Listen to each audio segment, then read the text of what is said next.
Imagine, for a normal human mind, I had peered into hell.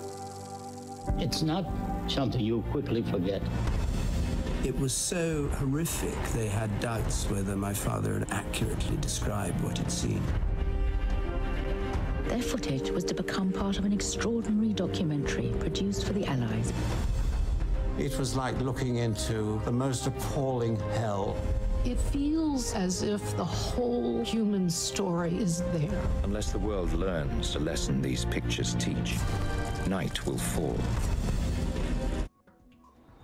I already have chills. A look there at the new HBO documentary, Night Will Fall, a film nearly 70 years in the making. And here with us now, the documentary's producer, Brett Ratner, and the executive producer, the nonprofit group Three Generations, Jane Wells.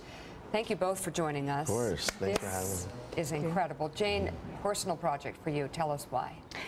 Because this film is about a film my father made called German Concentration Camps Factual Survey, and it's a film that was never shown. So it's taken 70 years for this amazing work to come to light. And Night Will Fall brilliantly explains the history of why his film was never shown. What will people see? Some of the most graphic and gruesome images, I think. And, you know, for me, it was important to be a part of this film and produce this film because young people today really don't understand and know what the Holocaust really was. And I think it's important that we kind of reintroduce them because of HBO, of course, and their worldwide distribution. We're able to kind of get this film out and let people around the world see what it really is. And what a perfect time for it right now, with what's going on in the world. I mean, obviously this should be seen today, tomorrow, 10 years, 20 years from now, but with the backdrop of what's going on with anti-Semitism in the world right now, it's an important time. And it's an incredible story because the Allies, you know, they were filming the Holocaust at the end, and you know, and literally. Her father incredibly got Alfred Hitchcock to come and make a film with the footage that was shot by the soldiers. How did that happen? Jane? Well, they'd grown up together in London, and they were old friends. He was my dad's best friend, and naturally, and a mentor. And as a brilliant filmmaker, my father knew with material this important to go to the great man, and that's what he did. So I'm holding up a very old, there it is, an old photo. Jane, what are we looking at? Is that you? That is me on a trampoline in my parents' garden with Hitch. Good.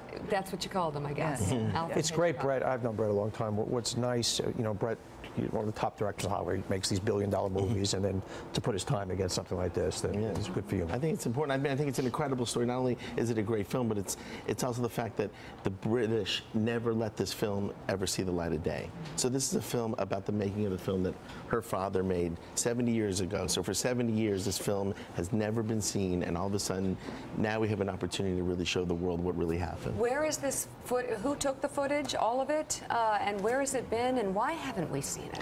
Well, the question of why we haven't seen it is really part of the detective story of Brett's film, but it was essentially given to the Imperial War Museum, and it sat in vaults for over 40 years. Then in about 1984, some of it was revealed and came out, and that's when my father told me, as he was at the end of his life, that the greatest regret of his life was that this footage had never been seen. Have we ever, Brett, seen such unflinching footage, such clear images? Because I've been to Auschwitz, and you really, when you walk in there, you get a sense that unless you've been in there, you can't even come close to imagining the horror. I've seen the film now with several audiences, and I'm so excited about it debuting on HBO on the 26th, on National Holocaust Day, and I've never seen the audiences react. I mean, complete silence, shock and awe. People are speechless watching and seeing the catastrophe of what the world experienced back then, and it's scary. And I think the sadness is not just about the dead, it's not just about the suffering, it's the fact that there are survivors today who 70 years ago experienced this, and now they're alive and they're seeing this happen again. And what percent today in parts of Europe, in countries, say they deny the Holocaust even happened? I think there's some number in Germany. There's conventions. There's conventions of Holocaust deniers. And then when the footage is put in front of them, they say, well, Hollywood is controlled by Jews, so Jews know how to do tricks with the cameras. So, can I ask one question about that? Alfred Hitchcock wanted to make sure that all the shots were extremely long, so there was no room for people to say there was some kind of trickery. That was his great contribution. Yeah. Hold on these shots. Yeah. Show everything. So you can see that there's no trickery. Yeah. But even back then, they were saying that these are visual effects. Yeah. This is not real. And there's still people today, there's literally conventions of Holocaust deniers, which is shocking. And I think they anticipated the concept of Holocaust denial even before we were calling it a Holocaust. So, because it was so atrocious that they knew nobody would believe it. Well, your dad's smiling down on you today.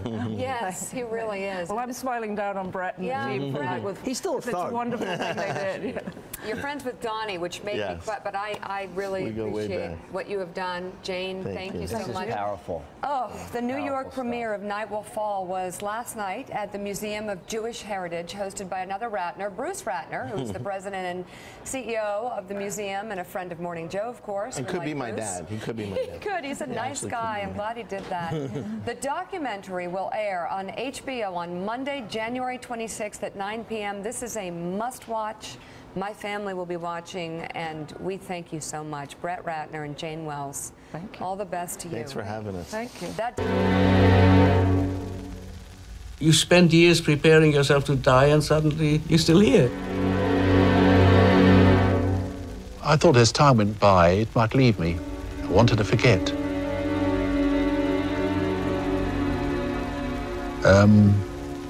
But it never does leave you.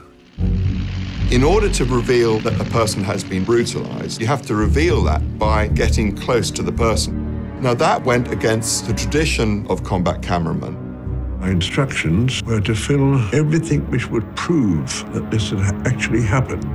It'd be a lesson to all mankind as well. I had felt that I needed to make some contribution. And I can remember him saying, make shots as long as possible so that there was no possibility of trickery. Look, the Bernstein film was made with the best of intentions, but at a given point became a political inconvenience. It was a powerful piece of cinema and also had been made by some of the best film technicians and writers of the era. The whole human story is there.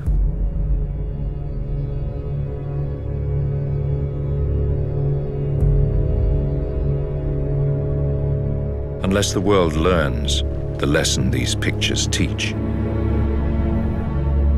night will fall.